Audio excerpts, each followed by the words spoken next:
Thank you. Good evening and good afternoon, depending on where you are. I'm going to be talking with panelists today, and I think Pat will show up maybe in a moment. Three panelists who are contributors to recent publication, Shirley Jackson, A Companion, which is this handsome blue-suited book right here. The 20 chapters in the collection were an attempt to kind of address some of in some ways, the discrepancies in Shirley Jackson studies that were talked about in the first panel in terms of looking at some, especially works that were not, have not been discussed very often in scholarship, but doing so without creating just a general survey. So the pieces are actually pretty, they're in-depth and engaged, and they're not trying to create a sort of historical sense of Jackson, but more getting into some of these issues of folklore and sort of the kind of themes that run across her work, her body of work. Today, so we have Pat Antoszek I hope I'm pronouncing that correctly, or close, is an assistant professor in the Department of American Literature and Culture at John Paul II Catholic University of Lublin, Poland. Emily Banks is visiting assistant professor of English and creative writing at Emory University. And Wyatt Bonikowski is associate professor of English at Suffolk University in Boston. And I'm Kristopher Woofter. I edited the book, and I'm on the faculty of English at Dawson College in Montreal. When I wanted to start just moving right into a discussion of what Emily, Wyatt, and Pat, what your contributions were, just if you could discuss a little bit about your contribution to Shirley Jackson, A Companion, which is kind of part of what we hope will be a continued renaissance in Jackson studies. And also if you can comment, you don't have to do this right away, but maybe a second round will have you maybe comment on what you think your work, maybe doors that your work opens up for future studies, or just other topics that you wish you could talk about or others would in Jackson studies. I guess we can start. Wyatt's on the top of my screen, so we'll start with Wyatt.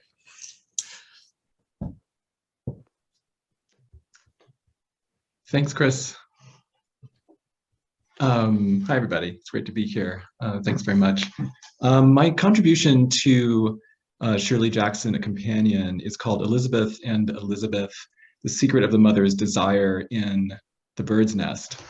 And I'm particularly interested in the way that Jackson uses a 17th century witchcraft narrative to structure the relationships among the characters in The Bird's Nest. I focus on the main character, Elizabeth, and how she's haunted by the death of her mother, also named Elizabeth, but not just by her mother's death, but by her mother's overwhelming sexual desire for a man named Robin. Joseph Glanville's Sadducismus Triumphatus has a witchcraft story about a widow named Elizabeth Style, who is accused of tormenting a girl named Elizabeth Hill by calling upon a demonic spirit named Robin. And I argue that Jackson uses this story to structure the relationships in the novel to give a character of invasive, overwhelming, and even demonic sexuality to the mother that then overwhelms Elizabeth, who takes on the mother's desire with disastrous results. I use Jean Laplanche's theory of the transmission of the unconscious from parent to child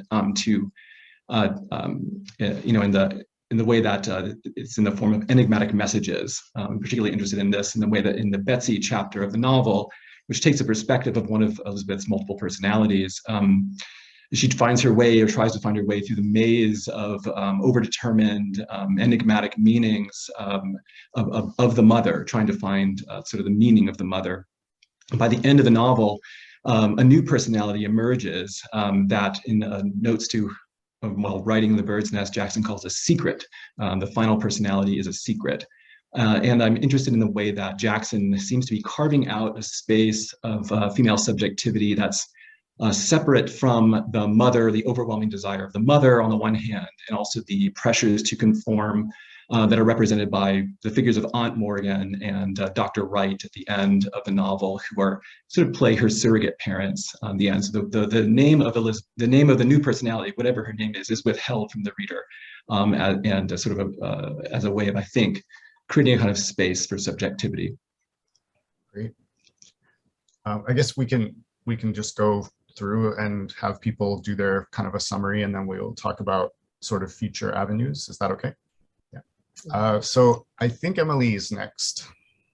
Great. Yeah. Well, hi, everyone. Thanks, everyone, for being here. So my paper in the companion is titled Erotic Envy and the Racial Other in Flower Garden. So it's about the story of Flower Garden, which is in the Lottery collection, which is, for those who haven't read it, the story of a woman named Mrs. Winning, who's this kind of old money wife who's very dissatisfied in a lot of ways, and her relationship with this woman who moves to town, Mrs. McLean, who is this younger widow and single mother who moves into a cottage that Mrs. Winning always kind of coveted. And she is kind of decorating it to her own tastes, very kind of making it very colorful. And she designs a flower garden, which she ends up getting this man, Mr. Jones, who is Black, to help her work with the flower garden. And that kind of becomes the point of contention between them. Their friendship falls apart as Mrs. Winning kind of turns on Mrs. McLean, as the other people in the town are kind of questioning or judging her relationship with Mr. Jones because of his race. And Mrs. Winning ultimately is basically kind of, cast out or driven out from the community because of that. But I think about the erotic implications of the kind of racist attitude Mrs. Winning takes on, and how the Black male body in the story ends up being objectified and kind of used in the same way that, references to color, color in terms of like the decorations and the walls and how they're painted in the house, how that relates to, obviously the racial identity of Mr. Jones, as well as the image of the flower garden as this kind of symbol for feminine eroticism, this idea that Mrs. McLean is able to kind of, in the way that she's able to design her own domestic space and control her own domestic space, it also symbolizes her control over her own erotic life and her ability to make her own kind of erotic decisions and seek pleasure. And so Mr. Jones becomes kind of a symbol for all of that. And I think about it in kind of my larger work on Shirley Jackson. I think about the way a lot of her work disrupts kind of conventional notions of kinship and lineage. And so Mrs. Winning, as somebody who's part of this kind of old money family, participating in this lineage and inheritance, but without any real kind of pleasure, how the racial other represents kind of an alternative to or an escape from that for her, which I think has really fascinating implications in terms of the relationship between white women and even, narratives of white women's empowerment and racial otherness, and particularly the kind of sexualization of Black masculinity within that kind of realm or by white women. Thanks. And Pat. Hello. So my contribution to the collection has the title Intrusions from the Outside World, Shirley Jackson and the Politics and Poetics of Enclosure. And I focus primarily on Jackson's use of enclosed spaces and the way in which images of enclosure function also to reveal the instability of boundaries between inside and outside, self and other, sanity and madness. So I was trying to explore different forms of containment in Jackson's fiction, and also how they expose the fragility of different systems of ordering reality, and also of making sense of the world. And my main focus was Jackson's first novel, The Road Through the Wall, which received very little critical attention, but which I think is really an amazing novel, showing a lot of tension that was present in America in the 1950s, and addressing the issues not only of containment as part of American policy at that time, but also issues of the division between us and them, me and not me, and also this fear of the other that was very present in American consciousness at that time.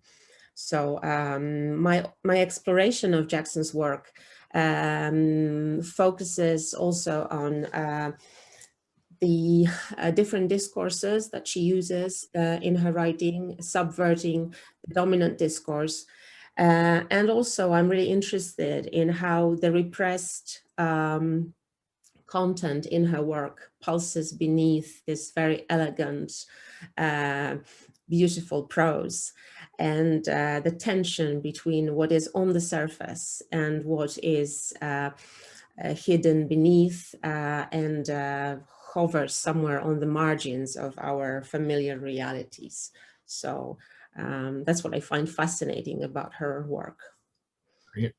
Yeah, it's interesting that that these three pieces are in different sort of thematized sections of the collection, but there's a sort of through line with negotiating space, whether that be of identity formation or space of the other, crossing boundaries, borders, and also in this very Gothic way, and also trying to find mother, or what mother means across Jackson's work is really powerful.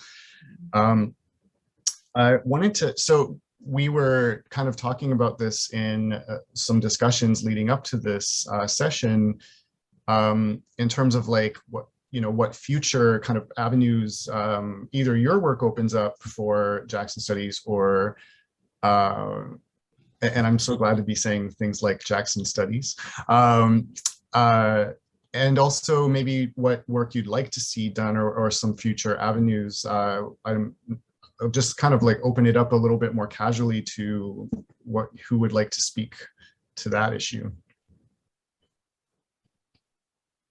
Up to you.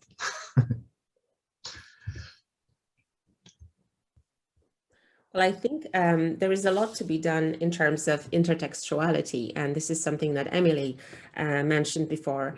And one of the examples is probably Hangs a Man, the novel in which intertextual references abound, and they are very different. We mentioned references to Alice in Wonderland, which was, as we know, one of Jackson's favorite texts. And we find a lot of details referring to Lewis Carroll. But there's also this really interesting fragment quoted in Hangs a Man, which initially may seem to refer to Alice from Carroll's books, but is in fact a fragment of a Victorian pornographic novel written by an anonymous writer published in 1908 called The Way of a Man with a Maid. And the fragment that Jackson quotes seems not very disturbing, especially that she omitted words like lust or delight. But when you actually Google this pornographic text, it turns out that the fragment that Jackson uses is a beginning of a very explicit homoerotic scene between the character, the protagonist called Alice, and her maid called Fanny. So readers and critics who trace homosexual and lesbian undertones in Jackson's work might be interested to notice that she actually does give a clue.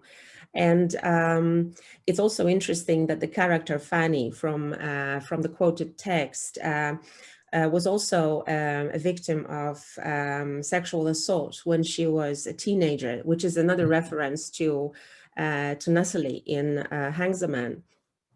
Another interesting reference that I found was one to 3 movies that are mentioned when Natalie and Tony walk through the town.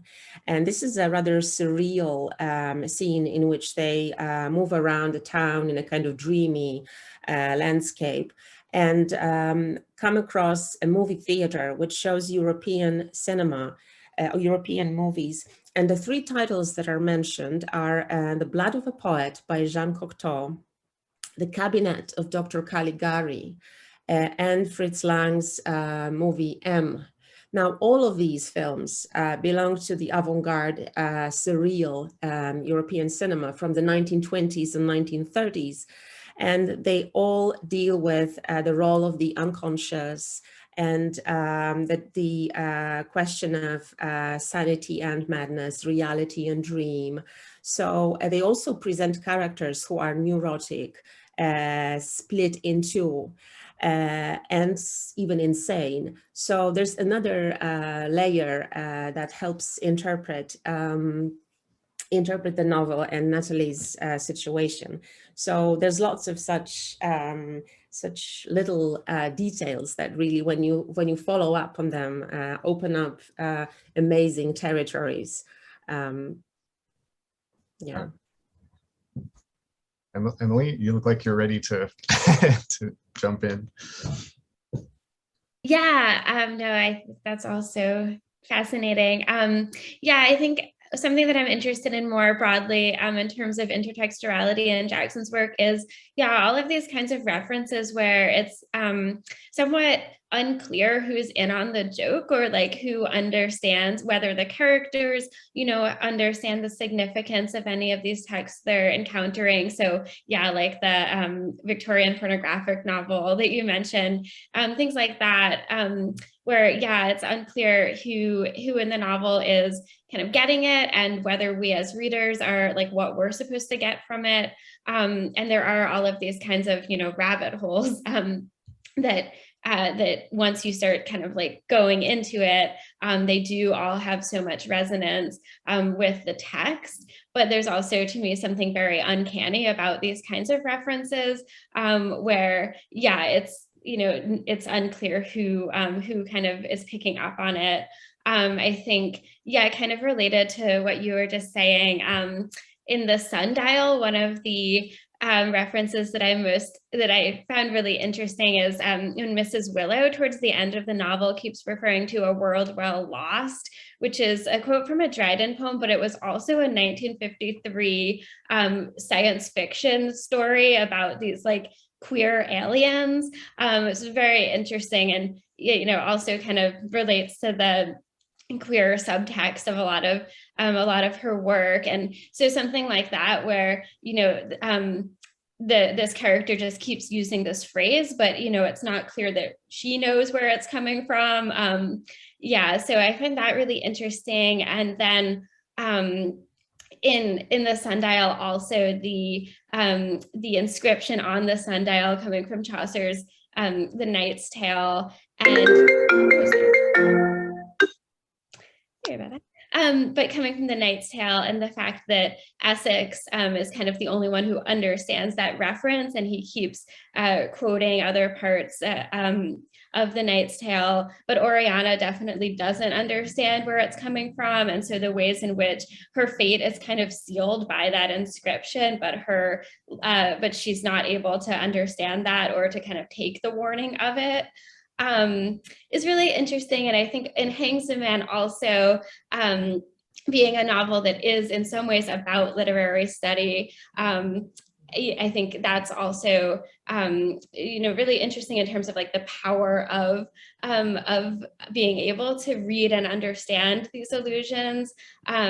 So thinking about the professor and father figures who are kind of trying to manipulate and control Natalie through their comprehension and kind of control of her access to these texts, but then how kind of dangerous they become when she's just encountering them on her own or with Tony. and, and how she kind of misses the messages or warnings of these texts, which I think is also very related to the use of tarot in the novel, and how they're starting to come up with their own kind of interpretations of the tarot cards in a way that becomes increasingly uncanny and dangerous. Oh, no, that's just very interesting. This idea of intertextuality and how Jackson layers these meanings through these references. Maybe thinking of a small one in The Haunting of Hill House, where when Eleanor arrives at Hill House and is being taken to the Blue Room by Mrs. Dudley, she thinks to herself as she's walking up the stairs, Sister Anne, in this sort of oblique reference to the Bluebeard fairy tale. And it's just one of a number of references that have already been layered as she's entering Hill House to sort of signify to her that she may not want to stay there, even though this is a brand new experience for her, and she wants to resist, I think, the impulses to leave. But these danger signals of, there's this a Bluebeard chamber, is this a Bluebeard house, in that, should I be calling for my sister to see if there's anyone who can save me? But yeah, and I think even in The Bird's Nest, just thinking about the way that she uses the witchcraft narrative, there's other references to demonology or demons in The Bird's Nest, and Dr. Wright, in sort of a humorous way, in a satirical way, when Betsy first emerges in this sort of irrepressible kind of mischievousness as a personality in his consulting room, he's taken aback and he's sort of frightened by her grinning face and the words "hence Asmodeus," as if he's trying to exorcise or prevent the demon from coming in. And obviously this is a way for Jackson to kind of show this sort of authoritative male figure being challenged by this unruly, unruly personality, and unruly with her unruly language too. She's very playful in her language, reciting nursery rhymes and riddles to kind of unseat his authority. So I think that it's interesting that she uses the demonology and witchcraft references quite differently, both to sort of create a sort of underlying structure on one hand, also a sort of satirical commentary on the relationship between Dr. Wright and Elizabeth. Yeah, I think arguably the some of the kind of apocalypticism of of all of Jackson's work, but certainly of The Lottery and Other Stories has to do with the kind of elusiveness of those stories.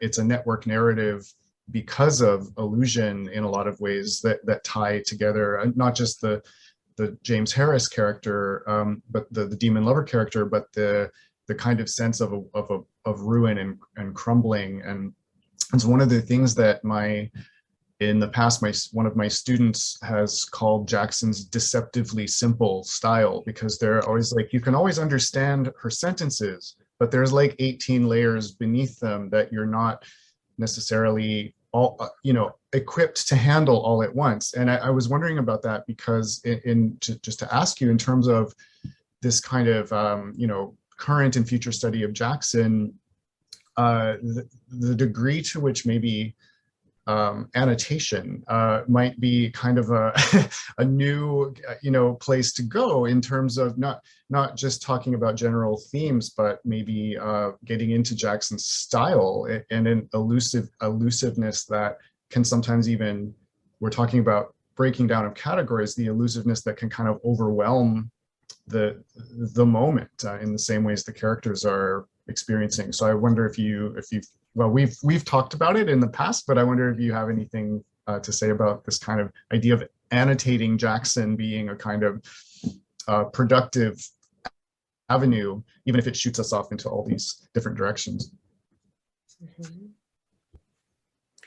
Well, I think it would be fascinating to have collection of notes and directions for readers and scholars to follow. And there will be plenty, and I think it would be a great fun too to explore all these avenues. Even when you mentioned Wyatt, when you mentioned The Bird's Nest,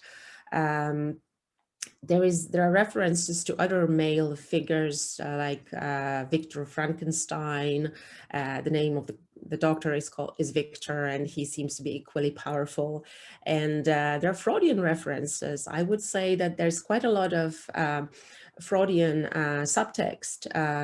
There is this very clear Freudian metaphor used in The Bird's Nest when Dr. Wright tries to explain what happened to Elizabeth and how and she's compared and described in terms that Freud used in his own writings. So this would be an interesting avenue to follow, I guess. But also putting her in the context of what was going on in the 1950s in general would open up a space of really interesting observations, I think. Mm-hmm. I was muting to be kind, and then anyway, one of the essays in the collection mentions or it discusses the kind of translation of The Bird's Nest into Lizzie, a film that Jackson called Abbott and Costello Meets Freud. You know, obviously she was not a fan of the film, but what I thought was interesting is that Wyatt mentioned something, or one of you mentioned something earlier about a kind of, you know, the science fiction title that was also the, you know, the title of another story, and that this kind of combination of the sort of, and there's a question that's just popped up too about this kind of negotiation of the popular and the literary, and the way that Jackson sort of openly plays with lurid aspects, and that the allusions to Freud are kind of, you know, those are intellectual, but they also dig into some of the more lurid aspects of Jackson's work. And this, you know, when I think of illusion, a topic that I want to pursue is you know, Jackson's kind of Twilight Zone like elements, the eerie, the uncanny, and the ways that those play with popular forms on television that she might have been watching. I don't know, but I wonder, maybe this leads a bit into something that Wyatt was saying earlier about kind of The Bird's Nest, but it's sort of this densely literary novel that also has the, you know, there's a film adapted from it that's this lurid kind of crime sex story. So I want to Yeah, that's a good essay on the movie, and I mean, it strikes you that sort of I guess lurid way it adapts the novel. You know, it brings up some of what's there in the text, but then it reduces it in certain ways as well. So you get this sort of narrative where there's a clear sort of traumatic memory that one is working towards to kind of unveil, whereas in Jackson's novel, it's much more ambiguous, and sort of how the sort of past comes up again in the novel is very fragmentary, and you know, it doesn't resolve itself in some neat way. Maybe, I mean, it's partly, I mean, I think the novel is long for a reason. It sort of works its way through these personalities and all sorts of dimensions, so that it's, you know, you don't get that sense of like, well, there's a trauma that happened, then we work our way sort of towards, and once it's revealed, then we know what happened, and the personalities can resolve themselves into something new. So it's not that easy. So yeah. There's this kind of like, I think that a couple of people talked about this in the collection, and it's an idea that keeps coming up, and it came up in the first panel, the sort of central ambiguity, or what someone in this book, the Jackson Companion, calls aporia, or the you know, and Jackson references this in referencing that text of 7 Types of Ambiguity, you know, that there's this kind of central void or something that lies at the center. And I wonder if that gets us a little bit to the question that came up or the topic that came up in the first session of this kind of the offness of Jackson's work, and that it's kind of it's always about psychology and identity and society and history, well, history to a degree, but it's all, at least in terms of experience, but it's also kind of cosmic. There's a sense that, you know, the lottery, which is a story that I suppose, I mean, I think I first read it in grade 2. Maybe was a little early for that, but anyway, you know, the lottery is a story that exists in its kind of momentness or its placeness, but it also is kind of deep history or something. There's something much, much larger about it than just itself. And that's unsettling. And I wonder if that's something that especially American readers, American critics weren't happy sitting with because of what it uncovers about America. But I wonder if anybody would want to comment on Jackson's kind of cosmic or her weird cosmicism, or if, whatever you want to call it.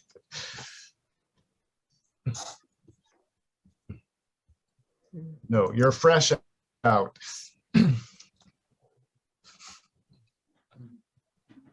I think because we were talking about in the past, I had mentioned that in Jackson's papers, there's like an essay that she started but didn't finish on H.P. Lovecraft. And, you know, it's kind of a jokey essay too. It's quite funny.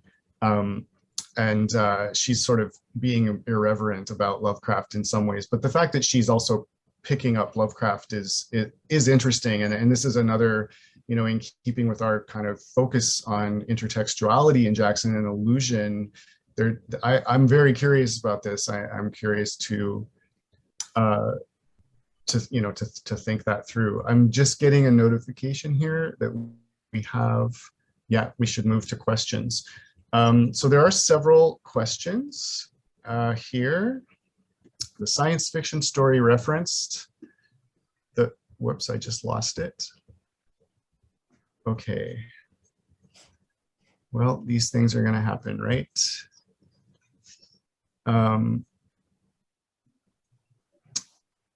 Yeah, I have lost that question. Let's go to this one. I'm wondering if the movie Shirley relies on Conjure Wife as a template for the folklorist reality, or folklorist faculty wife manipulates and conjures behind the scenes. Has anyone seen Conjure Wife? It was also called, it was written by Richard Matheson. There's a film adaptation written by Richard Matheson. I can't remember now what the book was called. All right, hold on. I'm struggling with the questions here because there are many, and I'm having trouble scrolling them. Okay. Sorry about this, guys. Okay, how about Theodora Jean asks, accepting that the 20th century neglected Shirley Jackson, what do we think precipitated the shift in the 21st? It seems to me, particularly in the last few years, she has received much more attention. For example, reprints of her novels. Why do we think this is? Anybody want to respond to that? I think we already had some answers to this question in the first panel, but if I were to contribute to that, I believe that she was complex and maybe a little bit too complex for some readers at that time. And this is really interesting to see how some of the issues that Jackson was trying to deal with in the 1950s are surfacing now in our times, like the question of gender, the questions of the difference between or the relationship with the other, and all these issues concerning the borderline between what's allowed, what's proper and what's improper. I think this is now resonating very well in our times. So the contemporary feminist movement is dealing with these issues, and Jackson's work seem to have a lot to say about that too. So they can be read in this new light with a lot of new perspectives. I think this may be part of that interest in her writing. I don't know what you think about this. Yeah. Any other comments on that? Yeah, I definitely think that the kind of turn to domesticity in her work, or the way a lot of her work kind of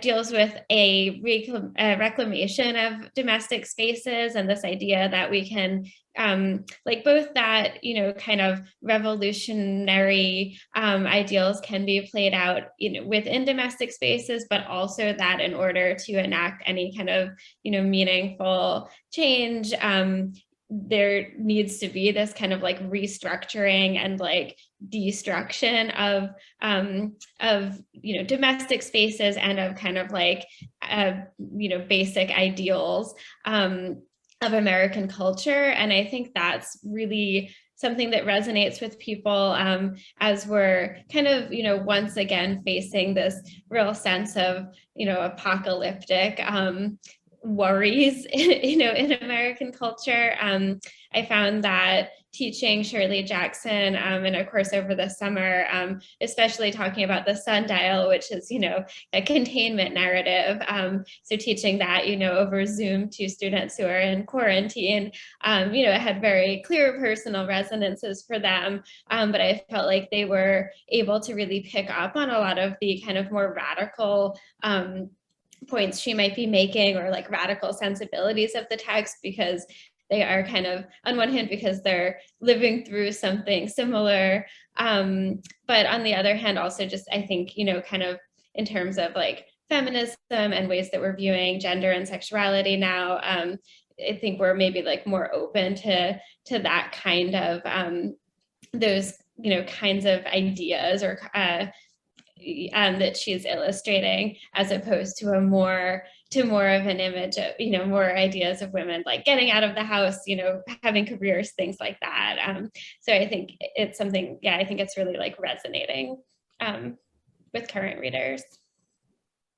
Yeah, I wondered too, my students really enjoyed ending the course with "Come Along With Me," even though it's not finished. We read it, and I gave them the option to project an ending if they wanted to, but some of them did a kind of interesting job with that. But the interesting thing for them was, after reading so much of Jackson's work, that where characters are struggling to find in a kind of whether it be in a domestic kind of a symbol of domestic sphere or a literal house, is that, you know, Mrs. Motorman is totally mobile, right? And she completely hits the reset button of name and home, and forms a kind of potential society of, well, maybe a society of ghosts, but they were really intrigued by this kind of this idea of just erasing all the rules and just starting completely fresh. To answer, Tony Williams had a question about Jackson, whether she read Lovecraft, and I think so, because even in the cartoons, you'll see in the chapter in the Jackson Companion, there's one cartoon with Jackson sitting in a circle that looks very occultish, and she's holding a book that says Lovecraft, and she's asking Stanley how to pronounce Cthulhu, Fatagan. So she's definitely, you know, dabbled in it, if not read extensively Lovecraft. There's another question. There's a question from Daniel Casper for Emily, but anyone can also respond. How do you see the racialized eroticism you talk about with the Flower Garden intersecting with the queer apocalypses in the Sundial? Yeah, thanks for that question. Yeah, so I think that I see, so a lot of kind of like what Jackson is doing in Flower Garden in terms of the depiction of women, kind of Mrs. McLean, especially as this woman who has like gains control over a domestic space and is able to kind of design it in the way that she wants to, in a way that represents this kind of like erotic potentiality that Mrs. Winning, who's trapped in this marriage, doesn't have access to. So I see that as definitely related to ideas of building a queer future, or futures and kind of ideas of lineage and kinship that are that go beyond kind of the traditional way of seeing heritage and inheritance. One kind of important symbol in that story is Mrs. Winning kind of bemoans the fact that she isn't able to plant flowers because these trees on the estate, her husband's family's estate, that have been there for all of these generations, create too many shadows, and so she's not able to grow flowers. So it's kind of this idea of the kind of like patriarchal and heteronormative kind of lineage being like this literal impediment to like any kind of eroticism or creativity or personal pursuits of pleasure. And then in the sundial we see kind of this extended narrative of women battling it out for this kind of role in a future that will that entails overtaking this estate and overtaking this domestic space, thinking about these different visions for designing the future. So even though they're within this patriarchal estate, the Halloran estate, there's a kind of battle of inheritance where Aunt Fanny is representing, as the spinster sister, the person who isn't actually in line to inherit. And so her kind of gaining power through the idea of the apocalypse and through her visions of the apocalypse, she's able to intervene and kind of alter that concept of heritage and inheritance, and through doing in that envision this kind of new future in which all of these structures are broken down, and she kind of is able to emerge as the leader. So yeah, I definitely see a connection between the two.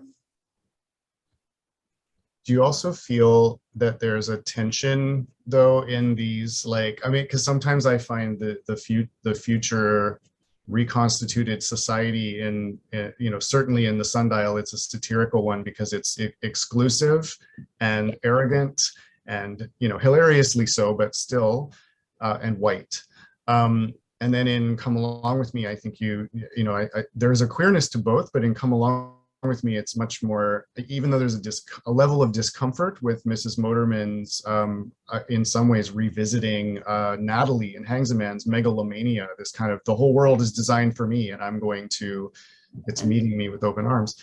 And Mrs. Motorman's, she's right so far. Anyway, we don't know how right she'll remain, but so far the world greets her with all of these promises. But I wonder how race and class figure into these, because there does seem, Mrs. Motorman sort of seems to leave behind a lot of attachment to industry, capitalism, whatever, but she also seems to be able to just sort of motor on. And yeah, so I wonder about that freedom, if it's a freedom in Jackson, if it's a freedom of, is it a queer freedom? Is it a racialized freedom? Is there something more hopeful than just it's a freedom for the privileged, I guess? Yeah, I thought one thing that I loved from my Jackson class over the summer when we read the sundial was my students referring to Oriana Halloran as a girl boss. But I thought that was very perceptive in this understanding of, these narratives that are on one hand presenting these kinds of, alternative features. I don't know why this keeps happening. So these kinds of alternative futures that are queer and in which women have power, but also amount to a kind of battle for power that ultimately I don't think we're satisfied will result in a kind of breakdown of hierarchy or kind of ideas of power that are, inherently problematic. I think we're right on time here. I just wanted to throw out one quick answer to a question from Glenda Cimino about Jackson's agoraphobia. And I think Ruth Franklin talks about this extensively in the recent biography, but it was during the writing of We Have Always Lived in the Castle, leading up to that, after Haunting of Hill House was such a success. It's not easy to tie it to a narrative of trying to match a prior success, but there is an element there, I think, of that. And so yeah, definitely Ruth Franklin handles it extensively if you're interested in reading about how that informs Jackson's work, as well as her life. So I guess they say we have about 3 minutes. So does anybody have any? I know, Emily, you maybe wanted to talk a little bit, just very quickly, about the ALA conference. Now's the time, I guess. So I am chairing the panel for the American Literature Association annual conference, which will be in Chicago this May. And so the panel will be on intertextuality in Jackson's work.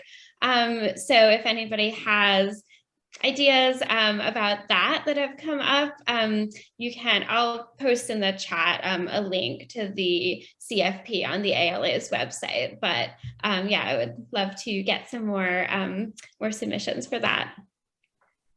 And there's also the hope, a possibility that, and Emily's sort of working on this too, but of kind of making this Shirley Jackson Society an actual society and not just a name that sponsors the panel. So I don't know if you want to mention that, but it's for people who are interested.